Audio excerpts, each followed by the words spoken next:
The baton to Mary. Mary is very capable, and I'd like to share the load with this work. And so, Mary, all yours. Thanks for offering to help with facilitation this morning. Yeah, sure.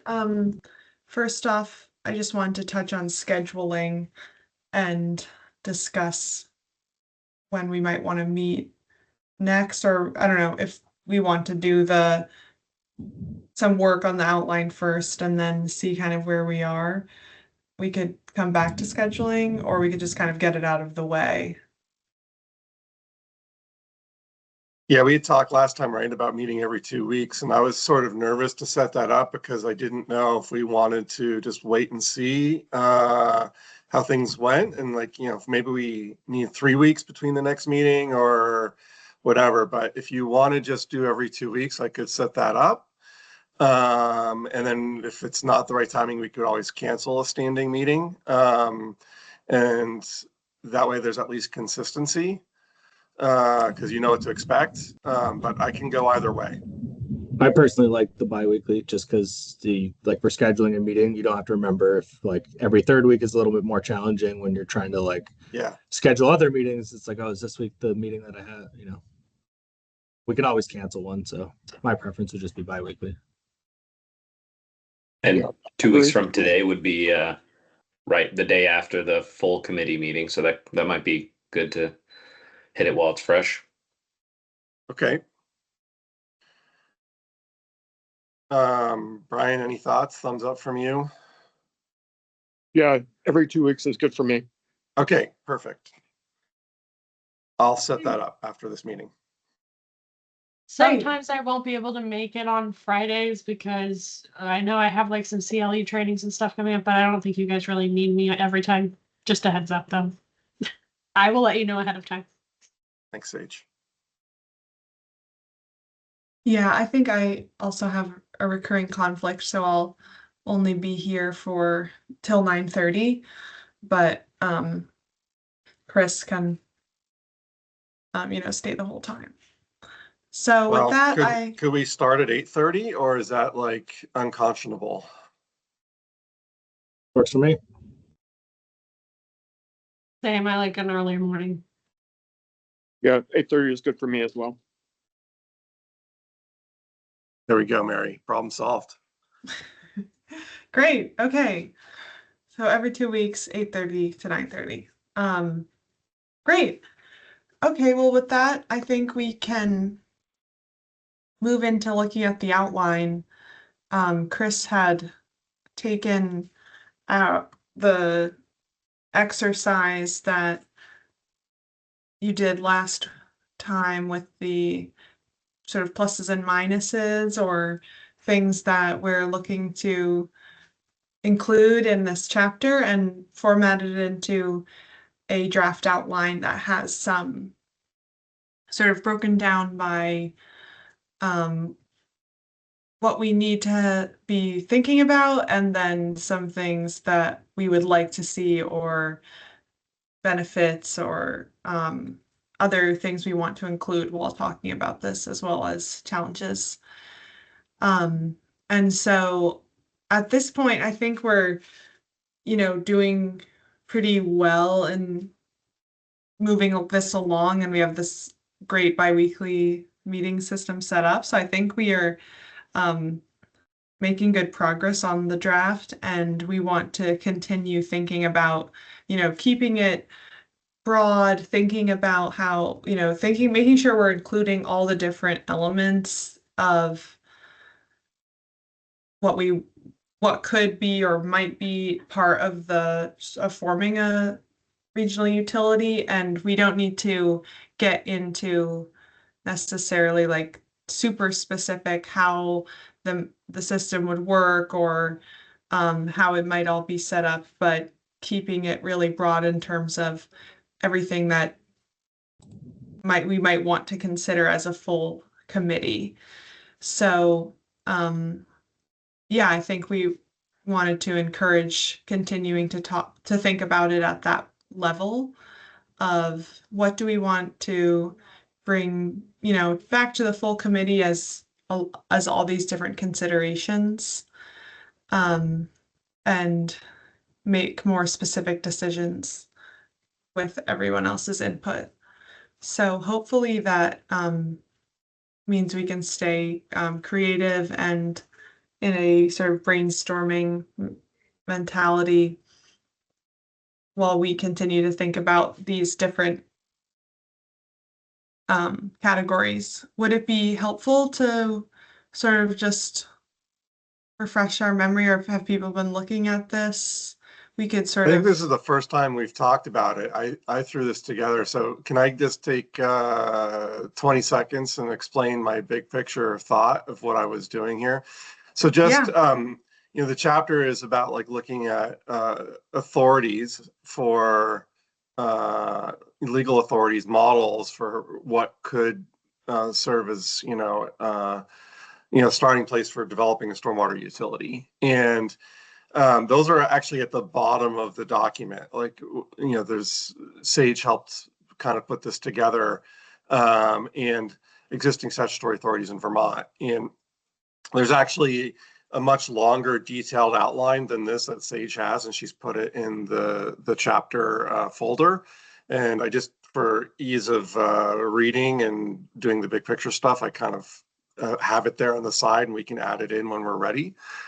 But my thought process is like, well, I have a bunch of questions before I get to wanting to think about the statutory authorities. I want to kind of know what the standards are of review, like what are the considerations before we even look at like, what do we want when we're looking at the authorities? So yeah, knowing what the authorities are is really nice, but like, what's the criteria? So that got me to the other five buckets that I created above.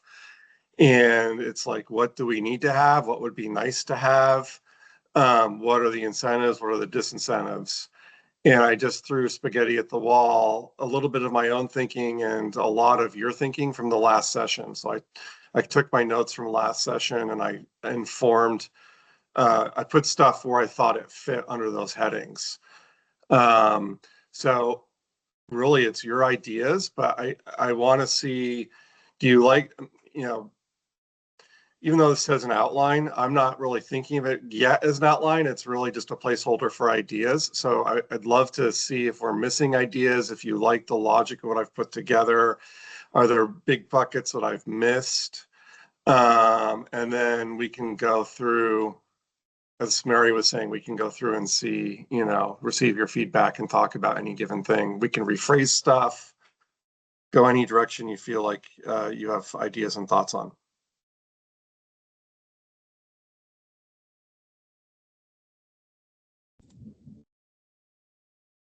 I like the thought process around this, kind of going in the opposite or like in reverse, right? So look at the necessities, the other piece, and then kind of back into, okay, if this is what we want, these are the barriers that would prevent us, the legal barriers, the statutory barriers. So I like this. I think we should just kind of continue on what you have here.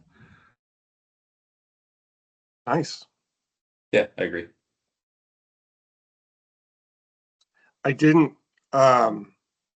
even think about statutory barriers, but I mean, I guess that's what that is, right? Like what is existing is what it's an opportunity, but it's also a barrier. So I think that's sort of what you did, Sage. Like you came off Yeah, mic. I did. Yeah, there's a couple of you guys, there are some routes that we can take. Some of them would be kind of more well, because you guys are municipalities, right? So you don't have a lot of flexibility all of the time. But there's also some options that are more like municipalities operating like an LLC, like a corporation, where you might not have those same barriers, but you might have different barriers that an LLC would face, if that makes sense, right? Like there's some corporate structure, like municipalities kind of coming together into a corporate structure that I thought was really interesting that is also in that outline. That would be a little bit less of a barrier, but you wouldn't have like taxing authority. So then that would be a barrier, things like that.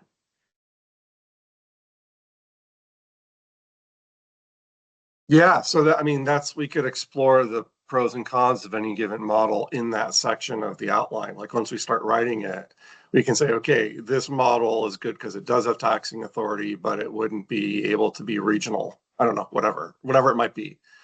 The pluses, the minuses, you know, this model might need votes, and if people vote it down, then what does that mean for mandatory participation?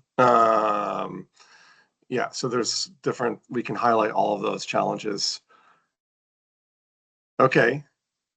So Mary, what do you think about going section by section then and seeing, yeah, you want to start with section 1 and see what we've got and whether we're missing stuff or what we like in that section? Yeah, sounds good. It seems like knowing, you know, what we need and how, you know, what we sort of can't do without will inform the structure that is appropriate for us to take. So maybe starting here, thinking about this first section, like what is the most, you know, are we missing anything that we really need to have as a utility?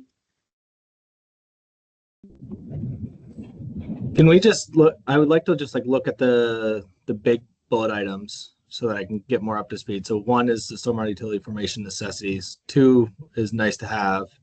What's 3 and 4 and 5? 3 and 4 are related. So 3 is incentives and benefits. 4 is challenges and disincentives. And 5 is what problems are we solving? So yeah, these 3 are all kind of related. Like, what are we really working to, like, what's our real goal outcome? Like, what do we want to be fixed? What problems are we looking to solve? How many problems are we trying to solve with this? That kind of thing. So that's great, because I was just going to say, I think, you know, some of the discussion that we had the last time was kind of the why. So kind of moving with what Chris did, it might be helpful to start with number 5. What problems are we trying to solve? And then go up to figure out, if this is the problem, what are the things that are necessary to kind of keep working backwards. Yeah. Yeah, I think that makes a lot of sense. You notice I left this section blank. I didn't have any bullet points underneath it. Yeah, so I mean, before we looked at the outline, I was thinking, well, we need kind of like a why statement. Like, what are we trying to accomplish here, right? And part of it is to provide equity within the 3-acre sites, right? That was some of what we've heard.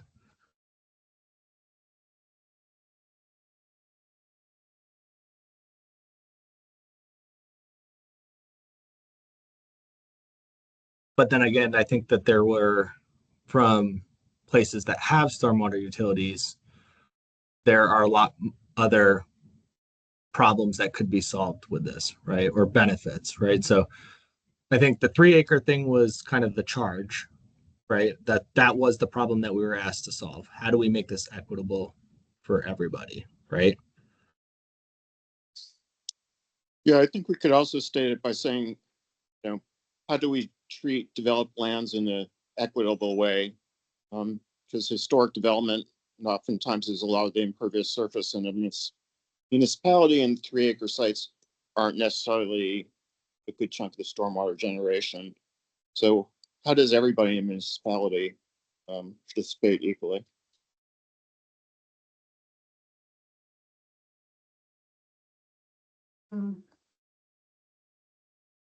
Trying to find a way to incorporate what you just said, Brian, like how does the burden fall on all developed lands?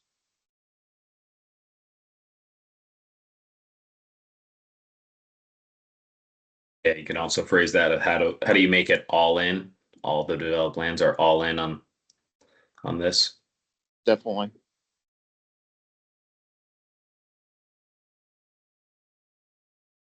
So when they created the 3-acre laws, what were they trying to accomplish? What was their main goal in why they picked 3 acres, right? Water quality, right? It's all Yeah. about the TMDL. Yeah, Yeah, meeting yeah. the phosphorus reductions for developed lands. Yeah, I think they also did because it was a point of leverage. The 3-acre sites already had some permitting either through Act 250 or they had a stormwater permit. And, historic development doesn't have any of that. So there was no real leverage to bring into compliance. And ease, right? They could pick on 100 properties and just have them and know that they could get to what the EPA was requiring them to do for water quality and not have it blow up and not ever be achievable. Right. So Exactly.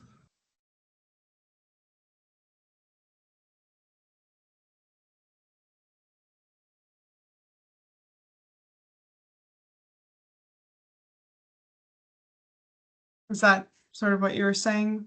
Like a limitation of scope to this 3-acre world? absolutely, right? The overarching goal was to improve water quality to meet the EPA regulations, right, that were being handed down to the state of Vermont. The state chose a platform to meet that goal by targeting 3-acre sites. Now, we feel that I'm loosely saying that as a group, right? I mean, if you have a different opinion, that was not necessarily an equitable or fair way to approach it. And we have had ideas about other ways that might actually be better and to achieve that same goal. So we're not saying that what the EPA asked us to do, we're not disputing that we need to, have better water quality and to reduce the TMDL. But what we're being charged with and what we're looking at is there a better way to do it? Is it more equitable? What should we be looking at? Yeah, and going off on that, on the better way to do it, I think one of the things a utility could do is find the most efficient ways of meeting those reductions.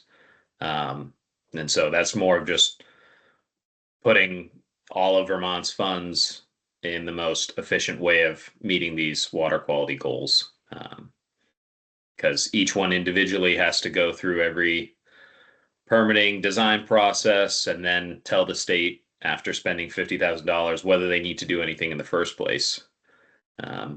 And then if they do, it's only treating half of their impervious to the 1-inch storm versus sites that are more impactful. You get more bang for your buck. So yeah, I would the efficiency. I think that's something the utility could provide. And on a regionalized level, you don't necessarily, it could be equitable for bigger and smaller communities with the ability to allow for local utilities or wrap them in to a component of the overarching structure, so that the small communities feel like they're playing their part, but they're not fully required to deal with this, or that they're not getting an extra burden, right, for dealing with it. But on the bigger picture, right, it's everybody's problem, and there's no boundaries to stormwater and all of the other things that we've heard.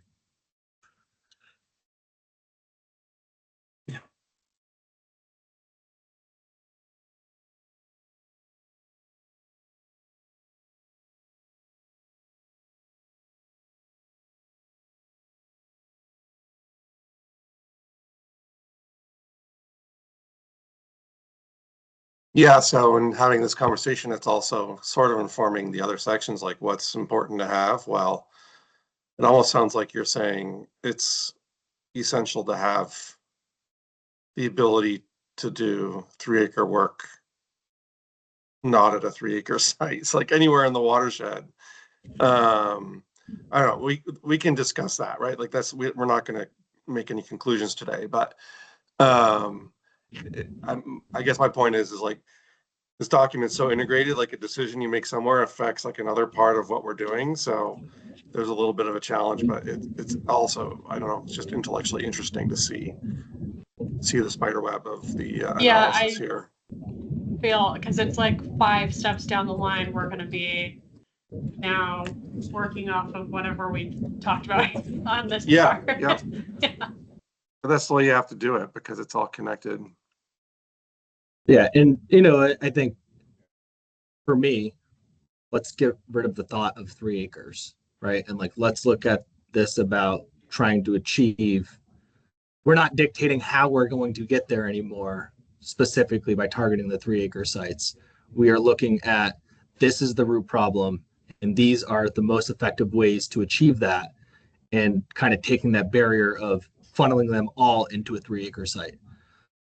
Because a 2 acre site might have more water quality issues than a 3 acre. So, you know, we start with the 3 acre, but in my mind, we eliminate the 3 acre and replace that with a better structure of equity, you know, across the board.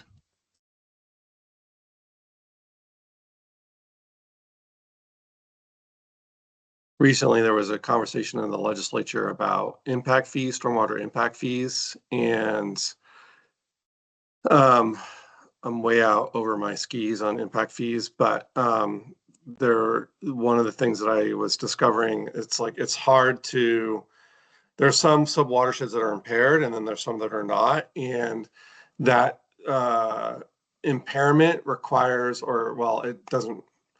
It suggests, it moves us towards like finding a solution in that subwatershed, and sometimes it's not possible because those subwater, they're so small, they're developed, so there might be very limited or no space to do a stormwater practice in that impaired watershed. So the idea of shifting a target from a 3 acre site off to somewhere else is theoretically interesting, but there are I guess micro watersheds where that might be a challenge if it's impaired or not impaired, I guess is what I'm suggesting.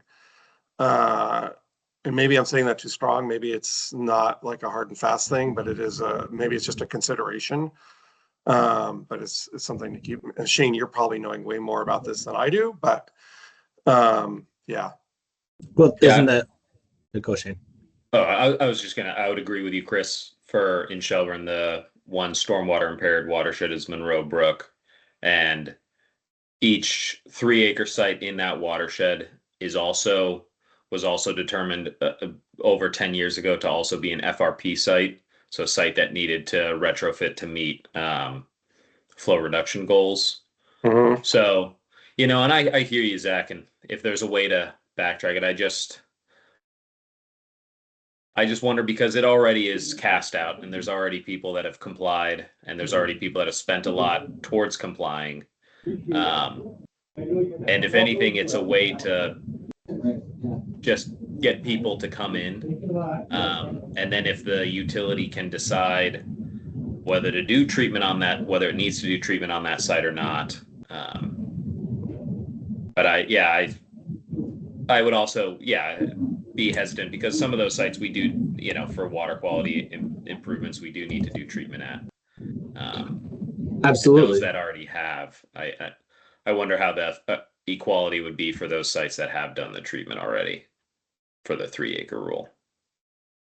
So maybe we put in a limitation that says where possible, like finding alternative sites where it's not, like basically if it's not impaired or the limitations we're talking about, like that's easier, right? Then it's not a big deal where you put it, but where it is, then you might have to really be creative, or it might not be possible. Yeah, and you know, also this question, I think, on what's going to happen with a 3 acre rule, I think is kind of a big picture for all of these chapters. So we can, you know, we can keep it as a placeholder that, you know, maybe that's a route we can go, and some of us would prefer to go, but yeah, I mean, I don't know if we're answering that question anyways in this chapter of the whole report. Yeah, I'm curious on, you know, the number of sites that were identified as 3 acre. How many of them have already completed the work? Yeah. 1, and 2, how many of them were self-funded? I bet you what we're going to find is that there are very few 3 acre sites that are complete, that are permitted, that were self-funded. It's definitely not the majority. Yeah. So I think those are kind of 20. What? Might be like 20. Let's just pick a random number. Yeah, sure. Yeah. I know but 3 in Shelburne, but yeah, Okay. that you've completed that you guys funded. not us, commercial properties that have funded solely themselves. We've completed 2, but for commercial sites that have paid for it all themselves. That's more what I'm concerned about, is like those properties that were the outliers that actually complied with the original deadlines and spent the Sure. money to retrofit.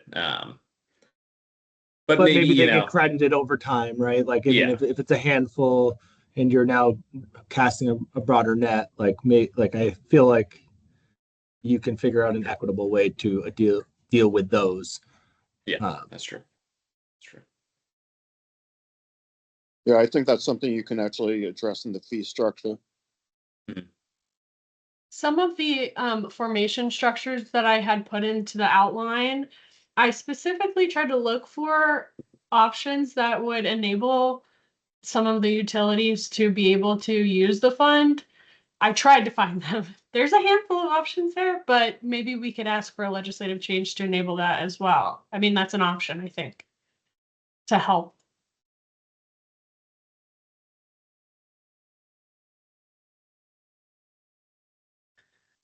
I have to go to another meeting now.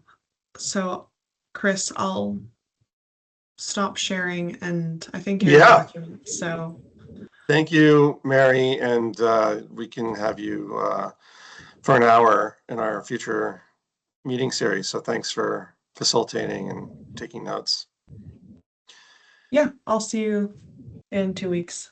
Yeah, Bye. thank you. So I'll take over sharing. And let's see if I'm sharing the right one. Nope, nope, nope. Just going to share my screen, I guess. And then I'll do this. Nope, wrong document. This one? This one. Okay. And you don't want to see yourself, so I'll minimize you.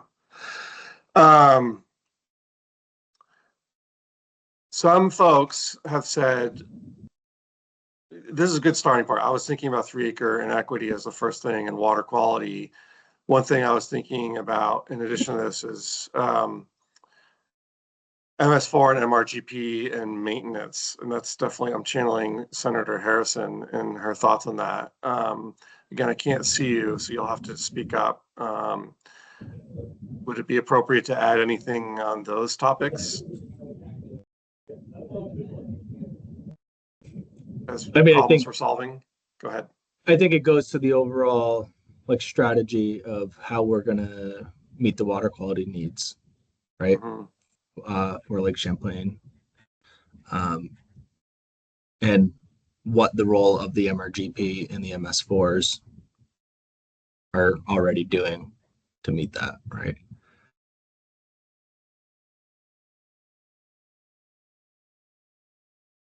So you have this overarching, like, this is the problem that we're trying to solve. And right now it's broken out of your municipal roads general permit, your MS4 communities, your 3-acre sites. I don't know that there is going to be much of a appetite to change the MRGP and MS4 side of things.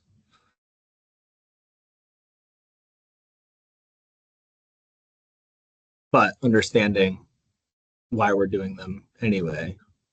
Right. Well, I've definitely not, again, not like I'm an expert here, but I've heard voices saying they, like Chip Sawyer, St. Albans was advocating for this. I think Senator Harrison is advocating for this, that it's looking at the utility as bigger than just 3-acre. So there might be, this might be a point that is, needs to be a little, some wrangling over, but I'm unable to, I don't have the expertise to think about that in the abstract at this point. I agree with what you're saying, Chris. Like, maybe on a regional level, there's better compliance with MRGP or MS4 structures or trying to achieve those overall goals, that what we're actually trying to do, right? So maybe providing a regional structure that would allow assistance on, your ditching, your MRG, your municipal roads general permit stuff, which I'm a municipal roads general permit city, so that's ditching, outfall stabilization.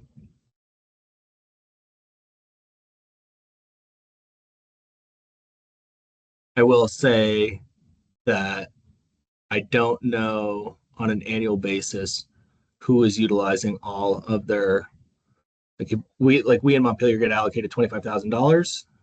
We don't always use all of $25,000. We don't. So on a regional level, we may be able to do more and get a better bang for the buck. Then I wonder how much people are leaving on the table for, what we're given for funds to do and what is actually done on an annual basis. Who is that money for? And what is that money for? So if you're a municipal roads general permit town, you sign a notice of intent, and that notice of intent, basically you go into a pool and then they divvy out all of the money that they have available to each of those communities. And so for Montpelier this year, it was $20,000 to aid you and your staff towards achieving, compliance. Okay. The reality is we already are doing catch basin. We're doing things that don't align with MRGP, that probably align closer to an MS4. And so we left, I think, probably $6,000 or $7,000 on the table this year related to municipal roads general permit, because they put us into a box, but our operational box really doesn't fit. Like, we're not a gravel road community. We are a closed drainage system network. And I bet you I align way more with Shane than I do with any most MRGP communities. Yeah, I bet you I do more for water quality. Yeah. As it relates to the MS4 side than I do related to the MRGP side. Yeah. Okay. Yeah, no, I bet you're even more MS4 aligned than Shelburne truly is, because only part of Shelburne is actually in our MS4 area. So we have both MS4 areas and areas we have to just meet MRGP. So yeah, we're probably way more MS4 aligned, right? Like, I mean, we have I think the only thing for us, the biggest part of the MRGP is outlet stabilization along the river, right? Mm-hmm. We have some hydraulically connected dirt road segments and ditching, right? But, I think the bigger portion for us is outlet stabilization. But they're all connected systems, right? They're all catch basin systems that are draining there. And so probably crediting for street sweeping and leaf removal and vectoring of your storm system is probably way more of a big deal. Like, and if we stopped doing those things, I bet you it would have a negative. If we stopped doing them so that we could comply better with MRGP, I bet you we would have a worse impact on water quality. Yeah. And on this on this role of, like, for the entity of taking on MRGP or MS4 task, I was in the chapter 2 meeting yesterday, and that was brought up. There was more pushback on the MRGP work because it's also like culvert replacement. And Harry Shepard from Stowe was on the meeting, and he was pushing back on that because they were replacing a culvert. It was an emergency situation. He had concern that if you're just asking a regional entity, hey, we have a sinkhole in the road, in our road, and we need you to come replace it. Maybe it's like, okay, yeah, we'll be there next month, when they were like, no, we need to do it tonight. So there was that, I guess, dynamic of. I will also, you just actually sparked something, Shane, and that is the way that the municipal roads general permit is set up, there's a lot of criteria that we have to do in order to utilize those funds. And there have been multiple times where we've done the work and we've done it anyway, and we lose the money just because we didn't notify the state, we didn't do a pre-inspection, we didn't get somebody out, they didn't agree, we didn't get an authorization letter, when in reality, my staff, we had a window to do ditching, we did the ditching. We had a window to do the culvert replacement, we did it, we didn't get credit for it.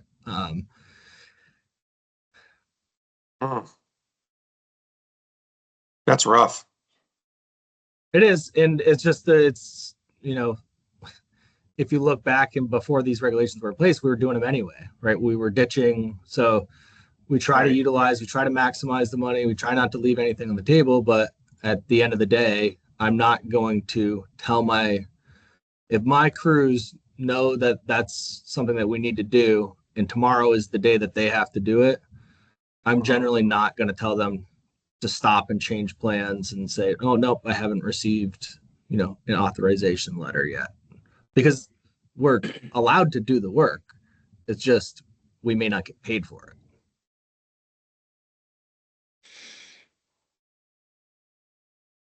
Yeah, that'd be a problem. That'd be nice to solve. Of course, that's like VTrans, right? It's what section? It's the grants and aid program, right? Yeah, so that's DEC, right? Oh, it is DEC. Okay. Yeah, it is, because it's part of okay. Yeah, it's under the yeah. And my guess is that they have tried to create such rigid structure because these small towns were like, if I struggle with it, I have a feeling smaller communities struggle with it, right?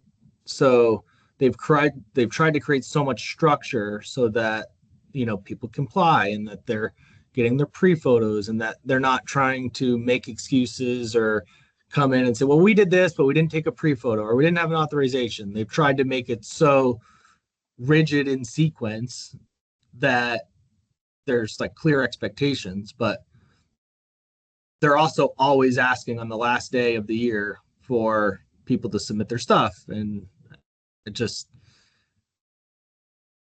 I get why they did it, but if we're struggling with it regionally, I bet you others are struggling with that. And those are things that on a regional utility, they may be able to, one, track the work that's being done anyway, but two, provide more support and services for all of these communities. I guarantee you, not one community, when the MRGP stuff went out, added, well, maybe not, that's a little maybe of a stretch of a statement, but very few, I bet, you added any staff when these new regulations happened. They just, the same 4 people that were always doing it are now doing it, and now they're asked to take photos, to contact the state, to fill out the paperwork, to do the billings. And if they're not doing it, then it's the town clerk that's doing it. So I bet you that there's the same amount of people, even though they're dangling the carrot, like, here's the money, come get it. If you comply, if you do it our way, we'll hand you 20,000 or whatever it is. I bet you very few have staffed up or changed their staffing at all. I'm familiar, working for the state, I'm familiar with that dynamic. So I get it. Hey, Catherine, thanks for joining us. I see that you popped on here. Can I just orient you to what we're doing? We have a draft outline. It looks like an outline. It's a little in between an outline and still a brainstorming document. So I think we're still capturing ideas here for chapter 1. And just the big picture outline is, we were supposed to, the main part of the document is to look at existing statutory authorities, what's available, what are the possibilities and limitations. I took that in the meeting notes from last time and I created some structure because for me, the way my brain thinks is like, well, before I look at statutory authorities, I want to know what we should be thinking about as criteria before we evaluate what's good and what's not good. So it created some big buckets of things to look at, and looking at the top line headings. The necessities that we need, like the legal necessities, like you need to be able to raise revenue. Then we have things that would be nice to have, such as efficiency. And then 3 and 4 are similar, but a little bit more squishy: incentives and benefits versus challenges and disincentives. And the thing that we didn't have, and then I had, what problems are we solving? And I didn't have any actually sub bullets there. And we spent most of the hour kind of adding to this particular section. And then going into the existing statutory authorities. I wouldn't get too hung up on what's where, and we can restructure it. And, we're still in the brainstorming phase, so don't worry about that. But hopefully this is helpful for capturing the universe of questions, and then we can think about rejiggering it and reorganizing it as we may decide. So we're talking about what problems are we solving. We have equity, we have the TMDL, and then we're talking about the role of MRGPs and MS4 communities and some of the logistics that come with the grants and the inefficiencies there. As a problem that would be nice to solve. Thanks for taking time to do that as I join in the last 15 minutes of the meeting. Yeah, it's fun. Well, you're part of the committee, so it's like getting you up to speed is helpful, right? So yeah, no problem.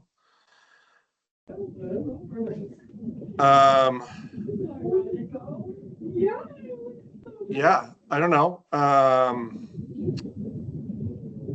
We do have a few minutes left. Do you want to go? Are there more things that you want to add or think about? We can always come back to this. If anything doesn't, if you have something now, I can add it. And if not, I might say we go to a different section with the 12 minutes we have left. Yeah, just building on what Zach said. Okay. One of the benefits would be addressing the lack of capacity in the smaller communities. Yeah, that's great. Well, yeah.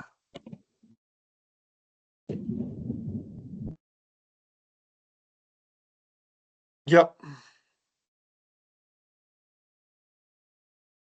And that's in the drinking water world, we would say there's 3 buckets of capacity. There's technical, there's financial, and there's managerial. So technical knowledge about roads and stormwater, but you also need to have billing and administrative capacity, and then managerial capacity as well. Easier to do that at scale, right? When you have funding and you can attract staff and keep staff and yeah. I bet you that most are already having issues with the administrative side of things, at least on the right. So we've got bucketed into the MRGP. I bet you most of those are already struggling to take the pictures to the inspection forms. I'm not going to speak for an MS4 community, but I mean, I guess you guys are required to do it, but I bet you that's a huge administrative burden as well.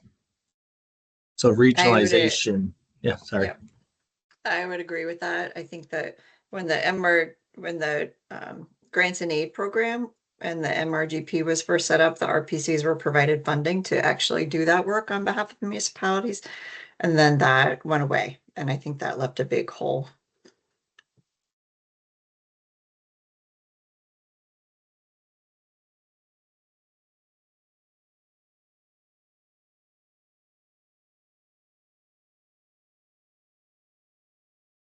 I don't think that's just for my own commentary. I'm putting this down and capturing notes, but I don't know if that's like an item for the outline per se, but it's good to have it in here and to capture these dynamics for sure. It might be the reason why regionalization, though, works for everybody, right? Yep.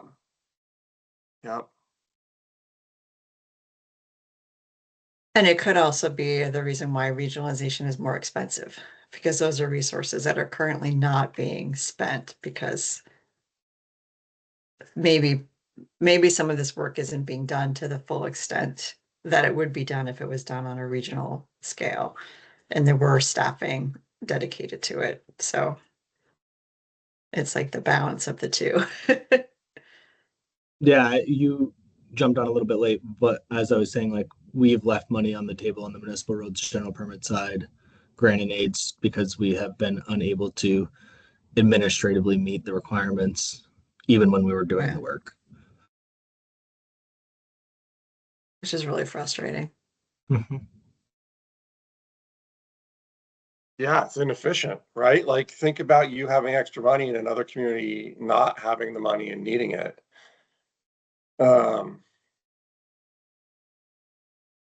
Yep.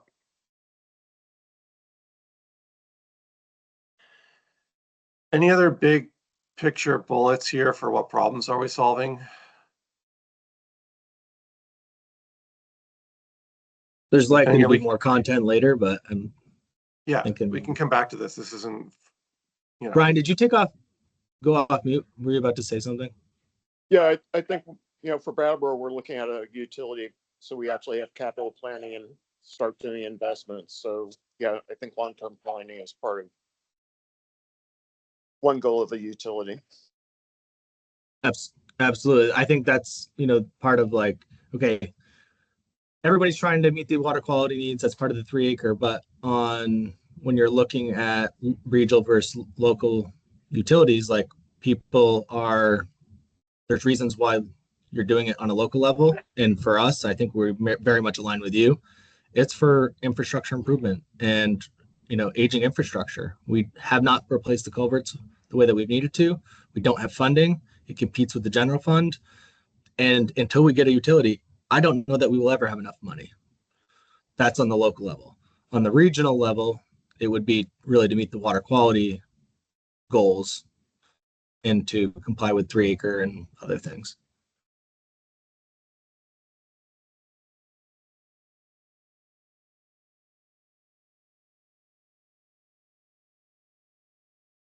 Yeah, and there could be tension there, right? Between the competing goals.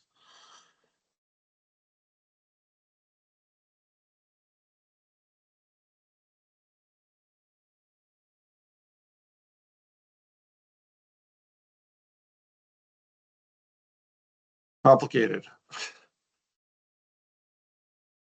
Yeah, I can see creating a system that, like, 80-20 rule, you might create a system that meets 80% of the needs, but you put this overlay over the state, and there could be some folks that just it's not perfect. It's not going to work for them. I'm not predicting it. I don't know where we're going to land, but like, it's hard there's a lot of puzzle pieces, I guess, that need to be considered. I'll say it like that. People. Camera and then the microphone's over there. So great. Thank you.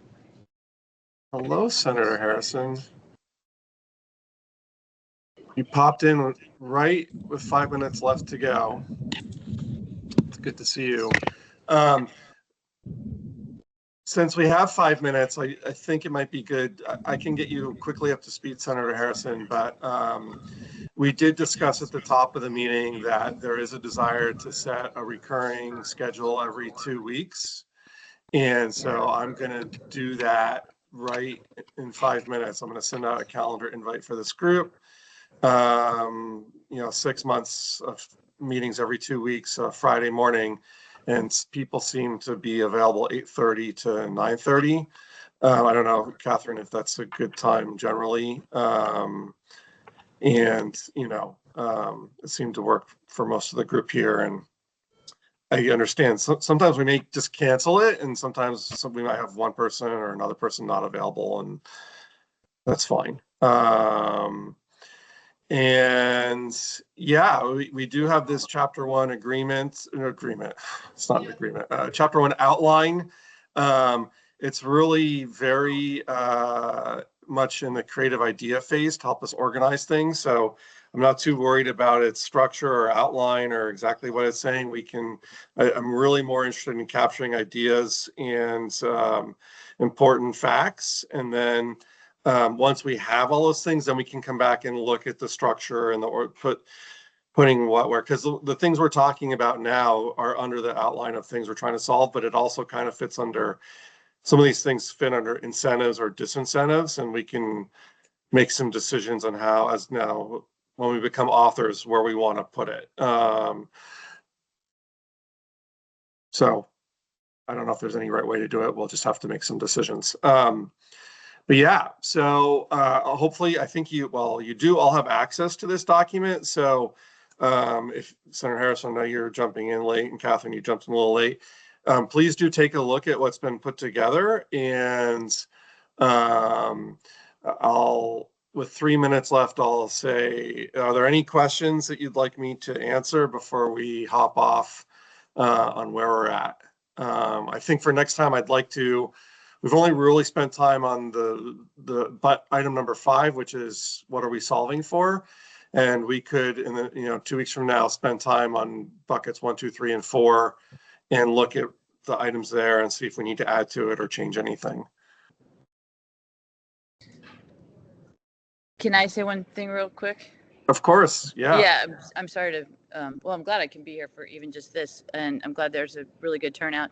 I hope everyone had a chance, maybe not to review it, but at least if you have the Colchester example, because I think it shows very well the value of stormwater utilities to a municipality, and how it's more than just the 3-acre rule. That's all I need to say for now. Yeah. Yeah, we were talking about that a little bit in this past hour. The regionalization versus the MRGP versus MS4, and what problems we're solving for, and one of them being aging infrastructure. Yep. Okay, great. Thanks so much for your time. Look for the meeting series. I appreciate all of you making time for this. I love the opportunity. It's not very, maybe as a senator, you have a lot of opportunity to be creative, but as a frontline worker in the state, being able to be creative and look at policy is really fun. So I appreciate these meetings quite a bit. I appreciate the collaborative effort to try and solve problems. So look, if I was Harry Potter, I'd say, look for my owl. I'll send you an email on a payment, on a schedule, and have a great weekend. Hey, Chris, could you put the link to the document in that invite?